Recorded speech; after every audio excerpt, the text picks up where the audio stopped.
자, 안녕하세요.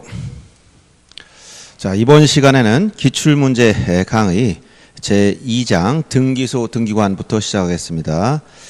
등기소와 등기관 부분은 실제 시험에선 출제가 많이 안 됩니다. 그래서 참고로 이제 구색을 맞추기 위해서 출제했던 문제 몇 가지만 실어놨지만 최근엔 거의 출제가 안 되는 영역이다 이렇게 생각하시고, 주로 제2장 등기기관과 설비에서 나올 수 있는 부분은 등기부에 관한 부분만 시험에 주로 나옵니다. 그래서 그렇게 아시고 문제를 풀겠습니다. 자, 237페이지 보면 65번. 자, 서울특별시 구로구와 경기도 안양시 경계에 양지역에 걸쳐 대형 건물 건축하여 보조 등기를 하고자 한다. 다음 중 어느 등기소에 신청해야 하는가? 자, 이것은 관할 문제인데, 관할은 자 부동산 소재지를 관할하는 등기소가 관할 등기소입니다. 즉 부동산 소재지를 중심으로 등기소는 관할이 법정되어 있다 이런 얘기죠. 그런데 이 관할이 경합이 생길 때가 있습니다. 그래서 이 토지의 경우는 경합이 없지만 관할 경합이 생기는 경우란 것은 건물의 경우만 생긴다. 건물만 생기더라. 왜 그러냐면 토지는 한 필지가 2개 이상의 지번부에 걸쳐 있는 경우는 있을 수가 없어요. 그러나 건물의 경우는 이렇게, 자, A 등기소 관할구역, B 등기소 관할구역, 이렇게 관할구역이 정해졌을 때 이 관할구역은 대체로 시군구 단위와 거의 일치한다라고 생각하시면 됩니다. 자, 우리 행정구역 관할 중 시군구와 보편적으로 일치하는 경우가 있습니다. 그래서 만약 A시에 있는 요 부분에 있는 부동산이다. 그럼 당연히 A 등기소로 가야 되겠죠. 그다음 B시에 있는 여기 토지다. 그럼 이건 당연히 B 등기소로 가야 됩니다. 그러나 한 필지가 양쪽에 걸쳐 있는 경우는 없어요. 그러나 건물의 경우에 이렇게, 자, 대형 건축물, 아파트를 단지를 조성하는데, 자, A시와 B시 경계에 걸쳐서 건물 짓고 있다. 이럴 때 이제 관할이 경합이 생긴다는 겁니다. A 등기소 관할로 봐야 되느냐, B 등기소 관할로 봐야 되느냐, 이렇게 관할이 경합이 생기면 이때 이걸 어떻게 처리해야 되느냐. 그래서 경합은 일단 토지는 경합이 생길 수가 없다는 거, 건물만 생긴다는 거. 건물의 경우 관할 경합이 생기면 각 등기소를 관할하는 공통된 상급법원장이 관할 지정권자가 됩니다. 이때는 관할 지정받아야 되는데 이 지정권자 관할 지정해 줘야 된다. 그럼 지정권자 누구냐 봤을 때 이것은 공통된 상급법원장이다. 상급법원장. 요거 유일하게 하나밖에 안 나옵니다. 등기에서 상급법원장이라는 말은 각 등기소를 관할하는 공통된 상급법원장. 얘기는 뭐냐면 이 A 등기소와 B 등기소가 첫째, 지방법원 단계에서 어느 지방법원이 관할이냐, 이 지방법원이 어디냐를 보여야 되겠지만, 이게 일치하면, 공통된 게 지방법원 일치하면 지방법원장이 관할 등기소장이 되고, 지방법원 일치하지 않는다. 그럼 이제 요 위에 있는 고등법원으로 가보는 고등법원이 일치하면 이게 공통된 상급법원장이 되는 것이고, 고등법원도 일치하지 않는다. 그러면 유일하게 대법원장이 관할 지정권자가 되는 겁니다. 대법원장은 하나밖에 없죠. 그래서 이렇게 관할 경합이 생기면 이해관계인 신청, 만약 갑이라는 사람이 어느 등기소로 가야 됩니까? 라고 신청하게 되면 이때 공통된 상급법원장이 지정권자가 됐는데, 이 문제에서 보시다시피 서울특별시 구로구로 하겠죠. 구로구 안양시. 이 등기소는 대체로 시군구, 기초자치단체인 시군구 단위와 비슷하다고 했어요. 구로구에 구로 등기소가 있습니다. 안양시에 안양 등기소가 있다는 거예요. 그러면 서로 등기소와 경합이 생기기 때문에, 관할 경합이 생겼어요. 경합이 생겼을 땐 공통된 상급법원장을 찾으려니까, 자, 구로구를 관할 법원이 어디냐? 이것은 서울 남부지방법원, 서울 남부지방법원. 그 다음에 안양 등기소를 관할하는 법원 어디냐? 이건 수원지방법원이에요. 수원지방법원. 요 지방법원에서 보면 서로 일치하지 않는다는 거예요. 그러면 이제 고등법원이 일치하나 넘어가야 돼. 고등법원의 일치 여부를 따져야 되는데, 서울 남부지방법원 관할하는 고등법원 당연히 서울고등법원이죠. 그다음에 수원지방법원을 관할하는 고등법원도 역시 서울고등법원이죠. 그러면 서울고등법원 일치함으로 공통된 상급법원장은 서울고등법원장이다. 이렇게 얘기한다 얘기죠. 그래서 65번처럼 이런 관할이 경합이 생겼다. 첫째, 토지는 경합이 없고 건물만 해당된다. 이때 어떻게 하느냐? 관할등기소는 이해관계 신청에 의하여 공통된 상급법원장이 지정해 줍니다. 이런 경우 공통된 상급법원장은 서울고등법원장이므로 5번이 정답이 된 겁니다. 그 다음 66번. 다음 등기소와 등기관 기술 중 틀린 거. 등기관이란 법원 서기관, 사무관, 주사, 주사부 중에서 대법원장에게 지정을 받은 자. 자, 여기서 각 권한자. 등기관은 독립관청이다. 등기사무에 관해서 독립관청이 지위를 가지고 있어요. 독립관청. 그래서 이 등기관 아무나 되는 것이 아니라 등기소에 근무하는 그런 법원 서기관, 등기사무관, 등기주사, 주사부 중에서 즉 4급부터 7급까지 이 등기직렬 공무원 중에서 지방법원장이 지정을 하는 자, 즉 지방법원장으로 지정을 받아야 돼. 그 얘기는 등기관 지정권자는 지방법원장이지 대법원장이 아니다 이런 얘기죠. 그래서 1번이 틀린 겁니다. 이렇게 등기소와 등기관 문제는 그렇게 중요성은 없으니까 참고로 이렇게만 보고 넘어가도 충분합니다. 자, 그다음 238페이지 가면 등기부에 대해서 등기부는 이것은 조금 이제 요 등기소나 등기관보다는 중요성이 좀 더 있죠. 그래서 67번 보시면 등기부에 관련된 67번 문제입니다. 틀린 걸 찾으라겠습니다. 등기기록을 개설할 땐 1필토지나 한 개의 건물마다 부동산 고유번을 부여하고 이를 등기부에 기록해야 된다. 물론 이 부동산 고유번은 지적만큼 중요하진 않습니다. 그다음 2번 등기기록의 표제부 표시라는 표제부의 표시라는 부동산 표시와 그 변경 완상을 기록하며 표시번호라는 표시란을 등기한 순서. 즉 등기부는 기본적으로 등기부는 부동산 하나마다 하나의 등기부를 만든다. 그래서 1부동산 하나마다 1등기 기록의 원칙을 가지고 있습니다. 1부동산 1등기 기록 원칙. 이때 1등기 기록이라 하면 표제부하고 갑구하고 을구 이걸 한 세트로 말합니다. 세트. 표제부는 부동산 표시, 갑구는 소유권의 권한상, 을구는 소유권 이외의 권리. 그래서 갑구나 을구는 권리를 표시하고 표제부는 부동산 표시, 권리와 무관하다 이런 얘기. 그래서 이런 기본 구조로 이렇게 가는 게 일반적인데 이게 일반 토지나 건물 이래요. 그러나 구분 건물, 즉 집합 건물에 가면 구분 건물은 특징이 뭐냐? 구분 건물에 가면 일동 전부에 대해서 1등기 기록을 만든다. 이렇게 해요. 일동 전부에 대해서. 그래서 이것은 형식적으로 보면 1부동산 1등기 기록이 예외처럼 보이지만 구분 건물에 가면 각각의 구분 건물마다 표제부가 꼴을 다 두고 있기 때문에 이것은 1부동산 1등기 원칙을 관철하고 있다라고 실질적으로 관철하고 있다라고 얘기하는 거예요. 그러나 이 구분 건물 등기부 편성이 이렇다 하더라도 등기부 편성, 등기상 공개, 장부 공개, 즉 열람이나 등기상 증명서를 발급받을 때는 1등기 기록, 이 구분 건물에 가면 등기부 편성 문제와 공개, 즉 열람 증명서 발급받을 때의 1등기 기록의 개념은 다르다. 그래서 규칙 30조에 가면 1등기 기록은 일동 전체의 표제부, 일동의 전부에 대한 표제부가 하나 있어요. 여기에다가 해당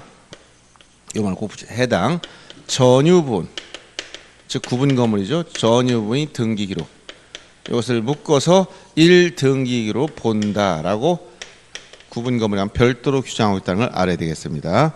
그래서 2번 지문은 표제부를 말한 것이고 3번 지문은 구분 건물에서 구분 소유권과 대지 사용권 분리 처분을 금하고 있으며 대지 사용권은 구분 건물 처분에 따른 것이 원칙이다. 이 얘기는 구분 건물은 등기부가 일동 전부에 대해서 1등기를 쓴다는 특징도 있지만 토지 건물을 일체로 취급합니다. 이렇게 일반 건물에서는 토지 건물이 별개 부동산이므로 토지 위에 건물이 있다 그러면 토지 등기부 따로 건물 등기부 따로따로 있는 거예요. 그러나 구분 건물에 가면 이게 구분 건물이다 그러면 구분 건물은 이 건물과 밑에 있는 토지, 이걸 대지라고 합니다. 대지. 건물과 일체화된 이 대지 사용권을 대지권이라고 하는데 건물과 토지를 일체로 취급한다. 일체. 일체란 건 분리 처분할 수 없다는 거예요. 그래서 토지 건물 하나의 부동산처럼 취급하기 때문에 분리 처분이 안 됩니다. 건물과 일체가 된 요 대지 사용권을 우리가 대지권이라 이렇게 표현하는 거예요. 대지권. 그래서 이 대지 사용권 건물 처분했다는 거 원칙이다 하면 이건 일체로 같이 취급된다는 거예요. 구분 건물을 이걸 이제 비유를 할 때 이렇게 표현했죠. 바늘과 같고 요 대지권은 실과 같다. 자, 여기다 바늘 실 묶어놓은 거 이게 같이 움직입니다. 그럼 건물이 이전하면 대지권 따라다니는 거예요. 건물을 담보로 잡으면, 즉 바늘을 담보로 잡으면 이 저당권이 흐르면 이 실 대지권에도 미친다. 같이 바로 같은 효력이 미치도록 만들어 놓은 겁니다. 그래서 이렇게 건물과 요 대지권의 관계를 하나의 부동산처럼 취급하는 것이 특징이다라고 얘기를 했죠. 그래서 3번도 맞는 것이고 4번 구분한 건물 표제부에는 표제부 표시란에 전유분에 해당하는 건물 표시라고 그 전유분 대지권 표시는 일동 건물 표제부에 한다. 이것은 여러분 대지권 등기에 대해서 기본적으로 이해를 해야 되는데 이렇게 요 건물과 일체화된 걸 대지권이라고 했는데 이 대지권 어떻게 공시하느냐? 공시하는 방법을 꼭 기억해야 됩니다. 시험에 자주 나오기 때문에 이걸 대지권 등기다. 이렇게. 대지권 등기는 자 당사자가 단독으로 신청하는 겁니다. 권리 변동이 안 생기니까 대지권 등기는 토지에 관한 권리임에도 불구하고 구분 건물 등기부의 표제부에 해준다. 표제부 건물 등기부 표제부에. 근데 건물 등기부 표제부는 두 가지가 있어요. 구분 건물에 가면 항상 일동 전체의 표제부가 있고 전유분이 표제부가 있다. 이런 얘기입니다. 그러면 일동 전체의 표제부는 당연히 일동 건물의 표시가 나오고 건물 내역이 다 나온단 말이죠. 그 밑에 일동 건물이 깔고 앉아 있는 토지, 즉 이걸 뭐라고 하냐면 대지권의 목적인 토지의 표시다. 이렇게 표현해. 대지권이 목적인 표시, 대지권이 목적이 된 토지 표시 대목토라고 기억해도 됩니다. 이건 일동 전체의 표제부에 기록해주면 되고 전유분 표제부에는 당연히 전유분 건물 표시, 요 전유 부분의 건물 내역, 즉 건물 표시를 해주고 자, 요 전유 건물 표시 밑에 이 전유분이 가지고 있는 이 토지에 대한 일체가 된 대지권, 이걸 대지권 표시라고 그래요. 대지권 표시. 여기는 대지권의 표시가 들어가더라. 대지권의 표시. 그래서 이렇게 대지권 표시하고 대지권의 목적인 토지 표시가 어디에 들어가느냐 이걸 잘 봐야 되는데 대지권의 목적인 토지 표시, 즉 일동 건물이 깔고 앉아 있는 밑에는 토지, 아파트가 있다. 요 땅을 대지권의 목적인 토지 표시라고 그래요. 이것은 일동 건물 표지부에 기록하고 그다음에 여기 구체적으로 101호다. 요 101호란 전유 부분이 가지는 토지에 대한 대지권 내용, 이걸 대지권 표시라고 하는데 이건 대지권의 종류와 그 비율을 의미합니다. 주로 이렇게 대지권 표시는 바로 전유분, 이 101호의 표제부에 기록해준다 이런 얘기. 쉽게 얘기하면 이렇게 요 등기 둘 다 등기 형식은 다 주등기로 갑니다. 주등기로 이렇게 하는 걸 뭐라고 한다? 이 대지권 등기라고 그래요. 대지권 등기. 이 대지권 등기를 하면 더 이상 이 토지는 따로 공시하지 않습니다. 그래서 이 토지에 대해서 이 등기관이 요 대지권 등기를 마치면 등기관은 직권으로 요 대지권이란 뜻의 등기, 즉 취지의 등기를 요 뜻의 등기를 하는데 이것은 등기관이 직권으로 하더라. 어디다 가느냐? 이것은 토지 등기 기록의 해당 구에 합니다. 해당 구에 등기 형식 당연히 주등기로 가죠.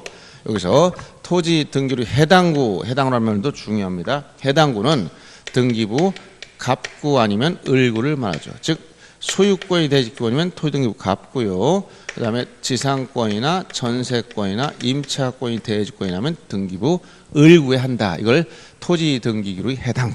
그래서 대지권 뜻의 등기 직권을 한다는 거 중요하고 토지 등기부 해당구에 하더라. 즉 갑부 또는 을구에 하더라. 등기 형식은 주등기다. 그래서 이 대지권 등기와 대지권 뜻의 등기를 잘 구별해야 되겠습니다. 4번은 틀린 겁니다. 그래서 구분 건물 표제부의 대지권 전유분의 건물 표시라고 그 전유분의 대지권 표시는 일동 건물 표제부에 하는 게 아니라 대지권 표시는 그냥 전유분 표제부에 하는 거죠.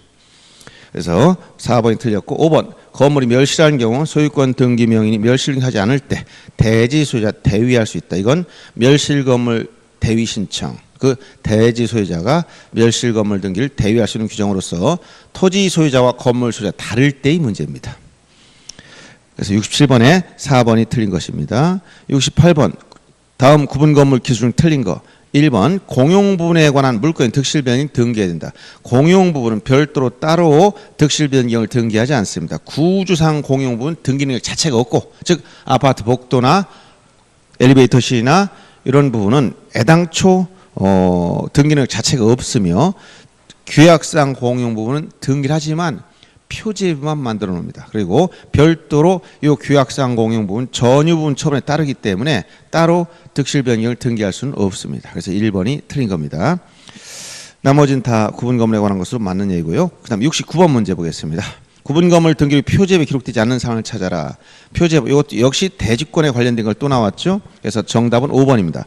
대지권 등기를 했을 때 일동 건물 등기로 표제부에 소유권이 대지권의 뜻, 이렇게 대지권의 뜻의 등기는, 뜻 취지의 등기는 이 대지권 등기를 하고 나서 등기와의 직권으로 토지 등기 기록의 해당구에 해준다 했죠. 토지 등기 해당구. 따라서 일동 건물 등기부에 하는 게 아니라 토지 등기 기록의 해당구에, 표제부가 아니고 해당구에 이렇게 씁니다. 그래서 5번이 틀린 겁니다. 70번 문제 보세요. 집합 건물 등기하는 사람은 틀린 거. 1번 규약상 공용 부분은 등기부에 공용 부분의 뜻을 기록해야 된다. 즉 아파트 관리실이나 노인정 같은 이런 규약상 공용 부분 표제부에 전유분 표제부에 공용 부분이라는 뜻의 등기를 해줘야 됩니다. 그 다음에 2번 일동 건물 구분한 건물에 있어서 일동 건물에 속한 전부에 대해서 1등기록을 사용한다. 그래서 아까 구분 건물은 일동 전부에 대해서 1등기록을 사용한다. 이 등기 편성이 이렇게 된다고 말씀드렸던 것이고, 그 다음에 3번 구분 건물 요건을 갖춘 일동 건물 전체를 일반 건물로 할 수는 없다. 자, 이 구분 건물이 되려면 두 가지 요건을 갖춰야 돼요. 구분 건물. 구분 점포도 마찬가지입니다. 구분 건물은 자, 첫째 객관적 요건과 주관적 요건 두 가지 요건을 갖춰야 되는데, 객관적 요건은 구주상 독립성과 구주상 독립성, 그 다음에 이용상 독립성, 이렇게 두 가지 독립적이어야 돼. 구주상 독립성이라는 것은 벽이나 기둥, 지붕으로 완전히 분리가 돼야 된다는 것이고, 이용상 독립성, 이용상 독립성, 독립적인 출입구가 있어야 된다는 얘기예요. 그리고 주관적 요건에서 두 번째는 소유자가 구분 건물을 하려는 의사가 있어야 됩니다. 소유자 의사. 따라서 어떤 건물, 구분 건물을 할 것이냐, 일반 건물을 할 것이냐, 첫째 객관적 요건을 갖춰야 돼. 예를 들어서 이 건물이 있다. 2층짜리 건물입니다. 그럼 이걸 2층짜리를 1층, 2층 이 전체를 한 개의 건물을 할 거냐, 아니면 구분해서 요 101호, 201호 이렇게 따로 두 개의 건물을 만들 것이냐는 소유자 마음입니다. 그래서 일반 건물일 때는 토지와 건물이 별개의 부동산이니까 토지 등기부 따로 있고 건물 등기부 따로 있는 거예요. 그런데 구분 건물 돼버리면, 즉 구주상 독립성 이렇게 벽과 지붕도 딱 분리가 돼 있죠. 그리고 이용상 독립성 독립적인 출입구가 나 있어야 된다는 거예요. 1층 출입구와 2층 출입구가 따로따로 나 있어서 1층을 경유하지 않고 들어갈 수 있어야 된다. 이걸 이용상 독립성이라고 합니다. 그럼 구주상 이용상 독립성이 있다고 해서 무조건 구분 건물로 등기해야 되는 것이 아니고, 즉 객관적 요건이 있다고 해서 구분 건물이 되는 건 아니고, 소유자 의사, 소유자가 이것을 101호, 201호 두 동으로 만들겠다 이렇게 의사를 가지고 구분 건물 등기하게 되면 이제 이게 구분 건물로 되는 것이고, 이때 구분 건물 되면 토지 건물이 일체로 되기 때문에 대지권 등기가 나온다 했죠. 그런 문제가 나옵니다. 그래서 70번의 3번처럼 구분 건물 요건을 갖춘 일동 건물 전체를 일반 건물로 할 수도 있고 구분 건물로 할 수 있다. 이건 누구 마음이냐? 소유자 의사다 이러니. 그래서 3번이 틀린 겁니다. 그 다음에 71번 인터넷을 이용한 등기부 열람에 대한 설명 틀린 거. 등기부 열람, 이건 등기부 공개에 관한 것인데, 자, 등기부 열람이나 증명서 발급에 관해서는 두 가지. 자, 이걸 나눠서 등기부 열람과 등기상 증명서를 발급해 주는 문제에 대해서 등기부에 대한 것이냐, 등기기록, 아니면 신청정보, 이 신청정보나 또는 부속 서류에 대한 단어가 들어가 있느냐 여기에 따라 달라집니다. 등기부 이렇게 나오면 등기부는 주체가 이것은 누구든지 즉 부동산 누구에게나 주장할 수 있어야 되니까 자, 이 범위 신청 장부를 공개를 신청할 수 있는 등기상을 공개를 신청할 수 있는 주체는 이것은 신청인으로 누구 봤을 때 누구든지 가능하다. 그러나 신청 정보나 부속 서류라는 단어가 딱 들어가면 등기의 부속 서류 이런 말 들어가면 이건 이해관계인만 됩니다. 이렇게 주체가 누구든지냐 이해관계냐 이렇게 차이가 있고 그 다음에 공개할 수 있는 범위를 놓고 봤을 때 자 등기부는 모든 부분이 다 공개됩니다. 이 모든 부분이라는 건 기본적으로 표제부 갖고 얼굴 말하는 겁니다. 그러나 신청 정보나 부속 서류라는 말이 들어가면 이해관계는 부분에 하나요. 이렇게 이해관계가 있는 부분에 한해서만 공개하겠다 이렇게 되는 거예요. 그 다음에 여기에 공개할 수 있는 종류를 놓고 보면 종류는 자 등기부는 자 열람이든 신청서 발급이든 다 됩니다. 즉 증명서를 발급해 달라. 발급. 자 발급과 증명서 발급과 열람의 차이점은 자 증명서를 발급하면 이건 인증문이 붙어 있어서 공적으로 어디에 제출할 수가 있겠죠. 비용도 좀 더 들어갑니다. 열람은 등기와 똑같은 내용을 그냥 보여주는 거예요. 그래서 증명서 발급과 열람이 다 등기부는 다 된다. 즉 발급도 해주고 열람도 해줘 등기부는. 그래서 발급하려면 직접 찾아갑니다. 유인 발급기. 등기소를 직접 방문해서 찾아갈 수 있고 무인 발급기인 기계를 통해서 무인 발급기입니다. 그 다음에 인터넷을 통해서도 다 할 수 있죠. 그 다음에 자 원래 열람이란 등기관 면접에서 보는 거예요. 그래서 직접 찾아가서 방문해서 직접 찾아가서 등기관 면접 볼 수도 있고 또 인터넷을 통해서도 열람이 얼마든지 허용됩니다. 1시간 이내에는 또 무제한 허용되죠. 그 다음에 신청정보와 부속서류에 대해서는 여기서는 증명서를 발급한다는 개념 자체가 없고 여기서는 열람만 허용된다. 열람도 여기서는 인터넷은 없고 직접 등기 찾아가야 돼. 열람도 직접 방문해서 보여야 되지. 여기서 인터넷을 통해서 신청서나 부속서류를 열람한다. 이런 건 여기는 없어요. 그래서 등기부에 관한 것은 항상 누구든지 모든 부분이라는 것은 기본적으로 한 세트로 이루어진 표제부, 갑구, 을구를 말하는 것이고 여기에 넓은 의미 등기부로 보는 거, 즉 우리가 넓은 의미 등기부라는 것은 자 신탁원부, 공담목록, 공동담보목록, 그 다음에 신탁원부라든가 도면, 매매목록. 그래서 공신도매 이렇게 표시. 공신도매. 이것은 넓은 등기부예요. 공동담보목록은 목적 부동산이 5개 이상일 때 만드는 것이고 신탁 등기할 때 신탁 원부는 매 부동산마다 만듭니다. 도면은 부동산 일부일 때 대부분 부동산 일부에 용익권이 설정되거나 또는 집합 건물 등기에 대해서는 반드시 도면에 들어가고요. 매매 목록은 부동산이 2개 이상이거나 1개라도 수인 대 수인 간이 매매일 땐 매매 목록을 만들어내야 됩니다. 자 여기에 나열된 공담 목록, 신탁원부, 도면, 매매 목록은 넓은 의미 등기부로서 이런 것들을 우리가 열람하고자 할 때는 특별히 신청을 해야 돼요. 요거는 따로 신청을 하면 발급해주고 신청하지 않으면 굳이 발급할 필요가 없다는 거예요. 그래서 기본적으로 모든 부분을 공개한다는 건 표제부가 골고는 무조건 따라가고 이 부분은 신청한 부분만 신청한 사람만 해주겠다 이런 얘기입니다. 그래서 이 장부 공개 문제 이렇게 이해하시면 되는데 이 71번이 이런 문제입니다. 틀린 거. 인터넷엔 등기부 열람 등기상 증명서 발급에는 신청서 제출을 요하지 않는다.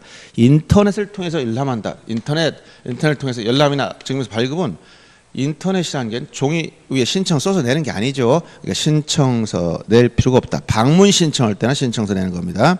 2번 누구든지 등기부와 부속서류. 자 등기부와 부속서류인데 누구든지 하면 틀린다. 이해관계.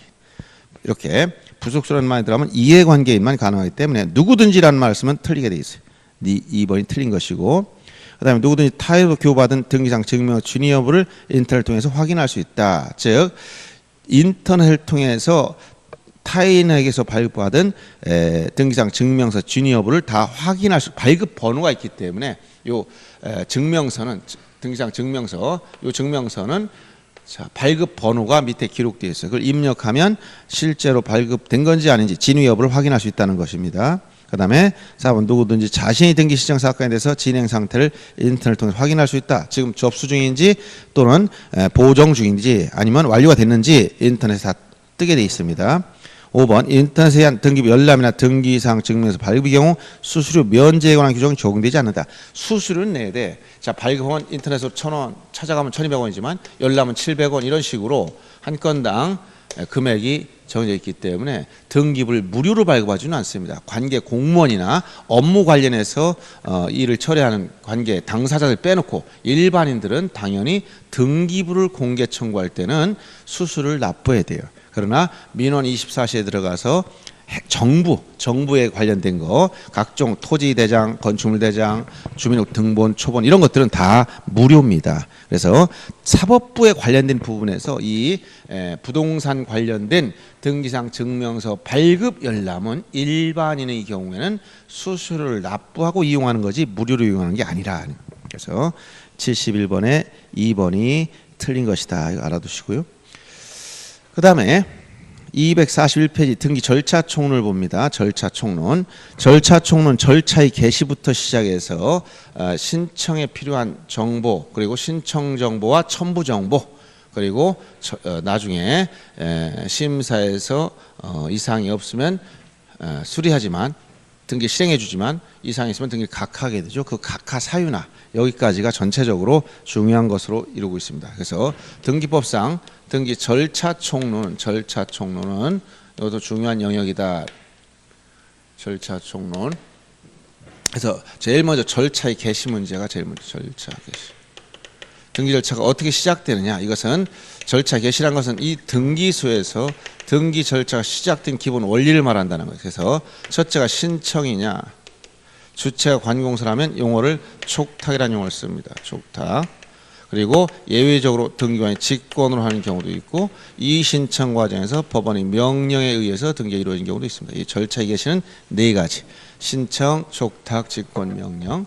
이 신청 중에서 원칙이 공동신청, 예외가 단독신청. 특히 이 단독신청 문제도 잘 알아둬야 되겠습니다. 자, 그래서 예외 이 직권에 의한 절차 개시를 많이 물어보고요. 그 다음에 신청할 때 이 단독신청의 특례를 좀 봐두셔야 될 것 같습니다. 자, 먼저 72번 문제 봅니다. 241페이지 72번 문제. 권리능력 사단인 종중 등기관 설명 중 틀린 거. 이건 당사자와 관련해서 당사 적격 문제 시험이 많이 나오죠. 여기 신청할 때 누가 신청하느냐? 이것은 당사자가 신청한다.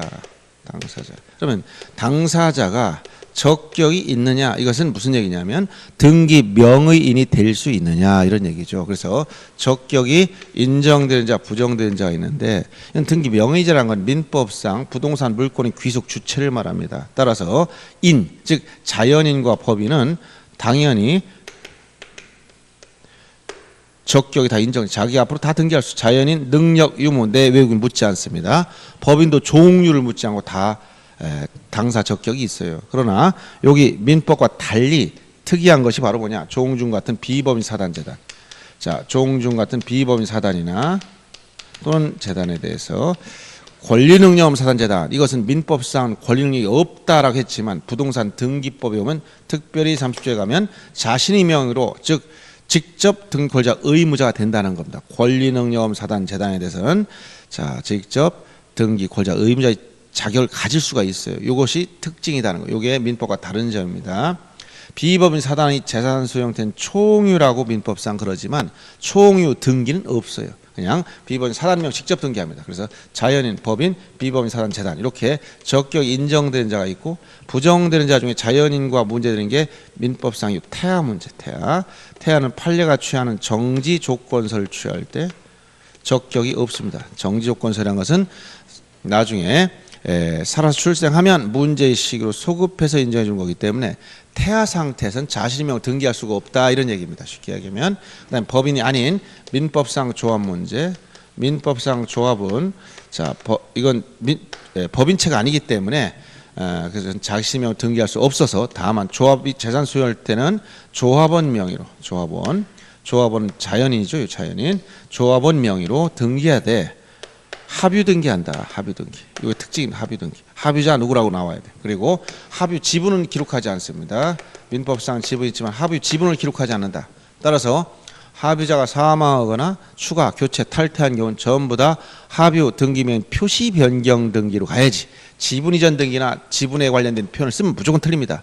민법상 조합에서 그래요. 민법상. 이 민법상 조합이라는 것은 각종 동업관계나 계조직 이런 걸 말합니다. 그리고 이것과 주의할 게 특별법에 의해서 설립된 특별법상 조합은 이건 당연히 특수법인 채무로 자기로 등기할 수가 있어요. 자신 명의로 농협동조합, 신용협동조합 이건 특별법상 조합이기 때문에 이것은 조합이라는 이름을 가지고 있지만 민법상 조합이 아닌 특수법인체다라는 얘기죠. 그리고 등록 안 된 사찰.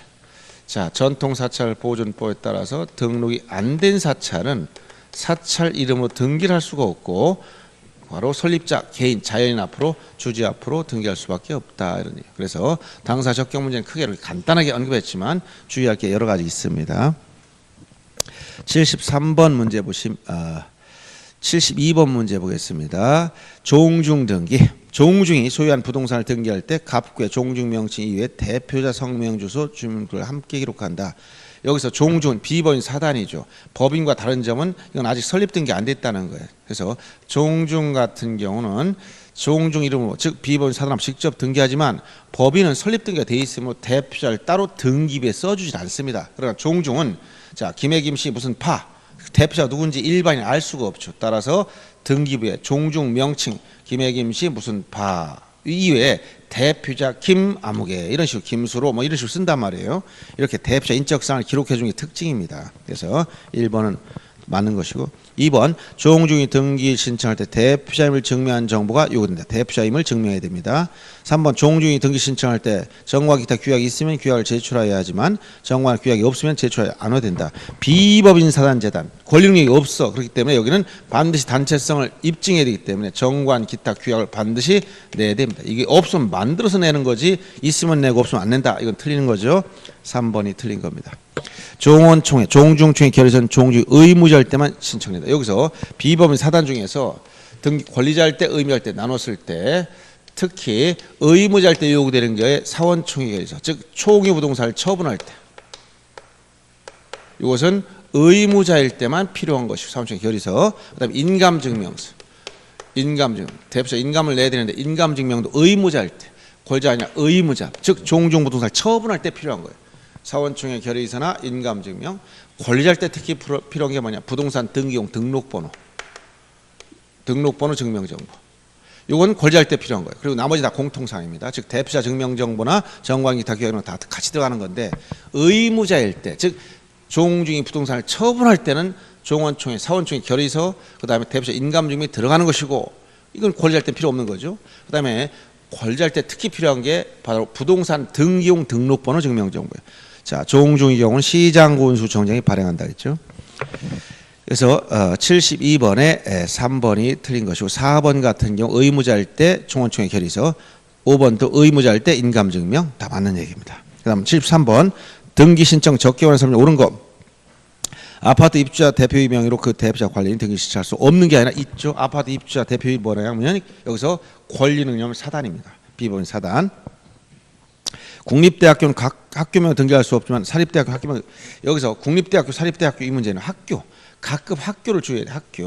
학교는 하나의 시설물에 불과하므로 학교 이름으로 등기할 수는 없습니다. 그러면 학교 이름을 못한다는 것은 이것은 학교는 이게 국공립이냐 공립이냐 공립 또는 사립이냐에 따라 다른데 국공립학교는 자 국가나 지방자치단체 즉 지자체 명의로 등기한다. 이것은 공법이에요. 공법인. 이 공법인 중에서 국가나 지방자치단체 사립학교는 반드시 사립학교법에 따르면 재단법인 명의로 운영하게 돼서 재단법인 설립자인 재단법인. 그래서 배후에 이런 공법인인 국가나 지방자치단체가 있든가 사법인인 재단법인이 있든가 이렇게 법인격 있는 주체 앞으로 등기를 하는 거지 학교 이름으로 등기하는 경우는 없습니다. 국립이든 사립이든. 국립은 국가명으로 하겠죠. 공립은 지자체명으로 하겠죠. 사립은 재단법인 무슨 학원, 산하 무슨 대학교, 무슨 고등학교 이런 식으로 나와 있을 겁니다. 그래서 학교 명의로 등기할 수는 없다는 거.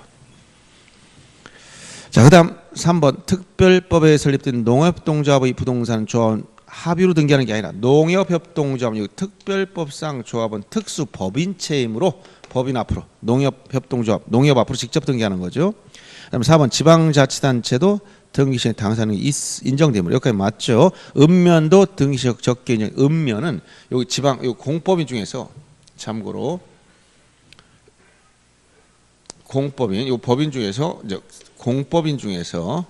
공법인 국가도 있고 지방자치단체도 있는데 이 지방자치단체 중에 독립된 공법인은 특별시, 광역시, 도, 특별자치도, 그다음에 시군, 자치구, 시군자치구까지가 공법인이고 그 밑에 있는 읍이나 면이나 동이나 리는 법인격이 없다. 공법인 자격이 없어. 다만 동리는 여기 비법인 사단, 즉 동 마을 주민이나 리의 마을 주민들이 권리 능력 없는 사단의 형태로서 부동산을 등기하는 경우는 있다. 예외적으로. 그래서 동리 이 경우에 따라 주의할 필요가 있는 부분입니다. 그러나 읍면은 적격 인정 경우는 없습니다. 법인체가 아니기 때문에.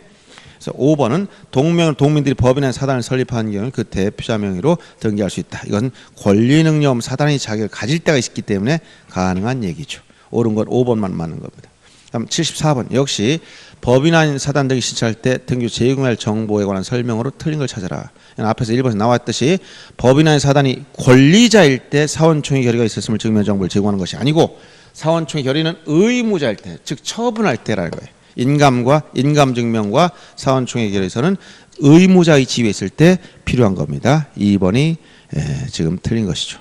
75번도 역시 당사자 능력 설명 옳은 걸 찾으라겠는데 태아로 있는 동안 태아 명의로 대리 등기 신청한다. 태아는 법인격이 없습니다. 태아는 여기 등기 신청 적격이 없다는 거예요. 태아 상태에서 판례가 정지 조건을 취함으로 이 판례가 정지 조건을 취함으로 그러나 민법상 왜 이런 표현이 나오냐면 민법상 태아도 일정한 제한적으로 법인격을 인정해줘서 상속순이나 이런 불법행위나 손해배상 청구권이라든가 사인증이라든가 이런 부분에 대해서 유증이라든가 이런 부분에 대해서 일정하게 태아한테도 권리가 제한적으로 인정되기 때문에 이런 학설이 나오는 겁니다. 즉 민법에 가면 태아는 상속순에 대해서 이미 출세한 것을 본다. 천조 3항이 규정하고 있죠. 그렇지만 이미 출세항으로 본다는 것에 대해서 학설이 정지조건설과 해제조건설 대립되어 있는데 우리 판례가 취하고 있는 정지조건설 살아서 출생하면 문제의식으로 소급해서 인정해 주겠다 이런 얘기죠. 그래서 이 정지조건설 취하는 판례에 따르면 태아 상태에서는 권리 행사를 할 수가 없습니다. 그래서 태아 앞으로 등기할 수가 없습니다. 대리인도 없죠. 2번 민법상 조합은 직접 자신명으로 등기를 신청한다. 민법상 조합 적격이 없다겠죠. 그 다음에 지방자치단체와 같은 공법인 직접 자신명으로 등기할 수 없는 게 아니라 지방자치단체 이 법인 중에서 지금 공법인 중에 지방자치단체 특별시 광시도 시군 자치구까지 이건 공법이니까 자기 앞으로 당연히 등기할 수 있습니다. 그 다음에 사립학교는 설립 주체가 누구인지 불문하고 학교면 등기 신청한다. 학교면 절대 안 됩니다. 사립학교라는 배후에는 재단법인 앞으로 등기해야 됩니다. 그 다음에 법인의 사단은 그 사단명으로 대표자나 관련인이 등기 신청한다. 여기서 비법인 사단은 비법인 사단 종중 명의로 직접 신청합니다. 신청은 대표자나 관련인이 할 뿐이고 명의자는 권리는 없는 사단 즉 비법인 사단이 자신이 권리자 의무자의 지위를 갖는 거예요. 그래서 75번에 5번만 옳은 겁니다. 76번은 단독으로 신청할 수 있는 것, 즉 공동신청에 대한 예외로서 단독 신청하는 경우를 물어보는데 기억처럼 소유권 보존 등기나 그 말소 등기는 단독 신청하는데 특히 그 단독 신청할 때 누가 단독 신청하냐, 즉 등기법 제23조에 가면 23조 제2항에 가면 소유권 보존 등기와 그 보존 등기 말소는 등기 명의인으로 될 자 또는 등기 명의 이렇게 나와 있죠. 따라서 보존 등기는 등기 명의인으로 될 자가 단독 신청, 보존 등기 말소 등기는 보존 등기 명의자가 단독 신청으로 말소합니다. 보존 등기라면 원시 취득한 부동산을 공시하기 위한 등기이기 때문에 이미 물권은 취득된 상태죠. 상대방이 없습니다.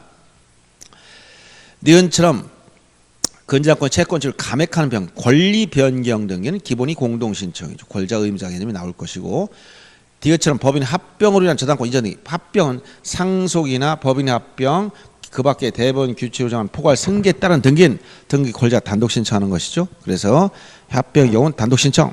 그다음 리을의 특정 유증한 소유권 이전 등기, 유증은 특정 포괄 묻지 않고 다 공동 신청입니다. 유증 특히 주의할 게 유증에서 자 물권 변동과 관련해서 유증에는 자 포괄 유증이 있고 특정 유증이 있다 이렇게 나눠지죠. 포괄 유증은 자 물권 변동을 물어보면 물권 변동 이건 등기 없이 민법 187조에 따라 특정 유증은 수중자 앞으로 등기 하에야 물권 취득 이렇게 이 물권 변동에 대한 차이가 있지만 그 다음에 등기 절차 요 물권 변동을 물어본 게 아니라 등기 절차를 물어보면 부동산 등기법상 절차 개시 4가지 중에 뭐냐 이걸 물어봅니다.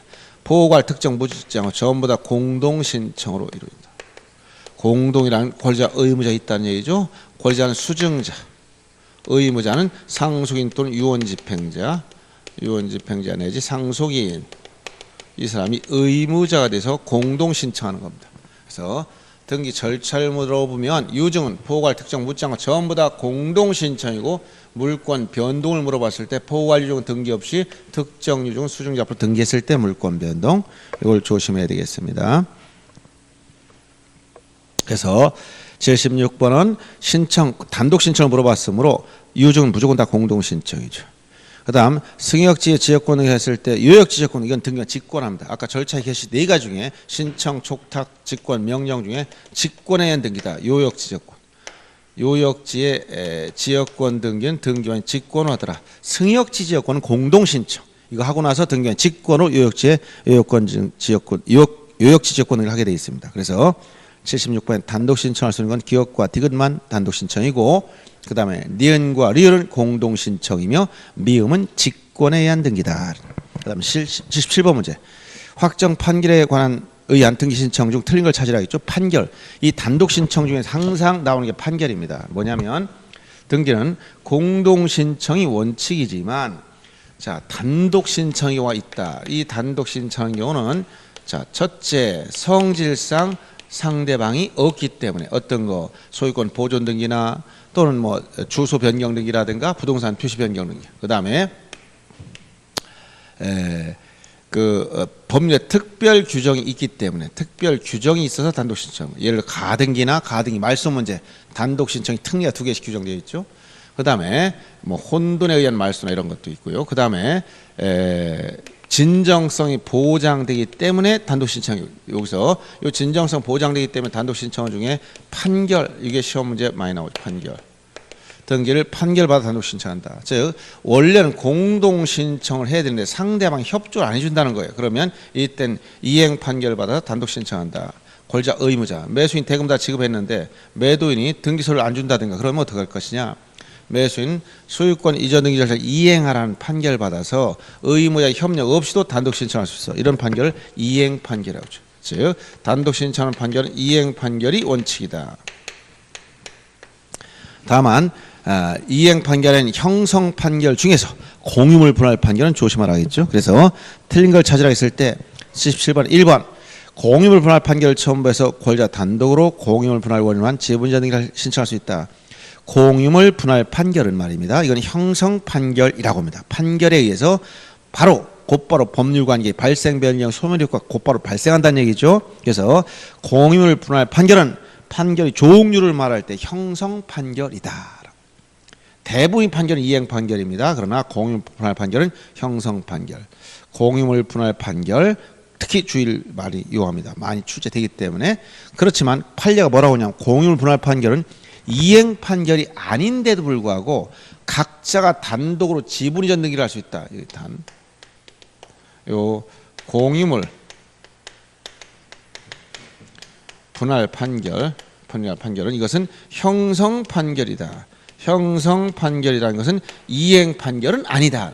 그런데도 각자가 공유자인 각자가 단독으로 지분 이전, 지분을 이전 등기를 할 수 있다. 이런 각자 단독 지분 이전 등기 요 판례 꼭 기억해 줘야 됩니다.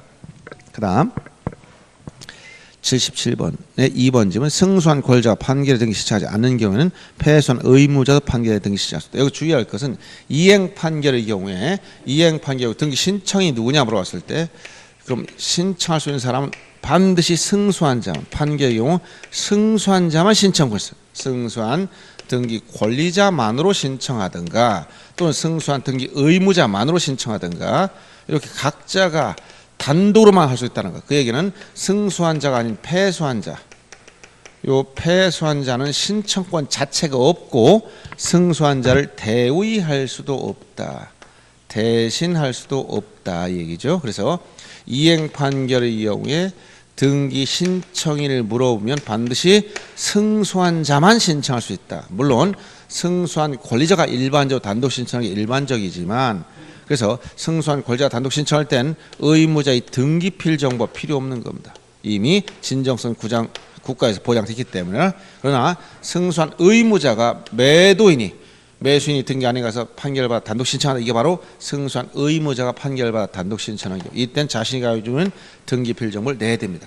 그래서 이행 판결의 경우에 이 등기필 정보 문제 나오면 특히 승소한 의무자를 주의해야 돼요. 즉 승소한 의무자, 의자 이렇게 됐죠. 의무자가 단독 신청할 땐 등기필 정보를 낸다. 이 의자가 그런 얘기. 이렇게 이해하시면 된다고 얘기 줬죠. 수업 시간에. 77번 2번은 패소한 자는 신청권이 없어. 2번이 틀린 것이고 그 나머지는 뭐 그렇게 많이 중요한 지문은 아닌데 5번 지문도 잘 주의해야 됩니다. 등기 절차 이행을 위한 판결이 확정된 후 10년이 지난 경우에도 판결에 의해 등기 신청할 수 있다. 보통 이것은 소멸시효 문제 때문에 이런 표현을 쓰는데 등기관은 형식적 심사권밖에 없기 때문에 소멸시효 문제를 판단할 수가 없습니다. 즉 소멸시효 문제는 소송상 당사자가 주장하는 거기 때문에 10년이 경과된 판결에 등기 신청하더라도 등기를 수리해야 된다 이런 얘기입니다. 그래서 이런 이행 판결 문제 시험에 자주 나온다는 걸 알아두시고요. 자 여기까지 하고 좀 쉬었다가 하겠습니다.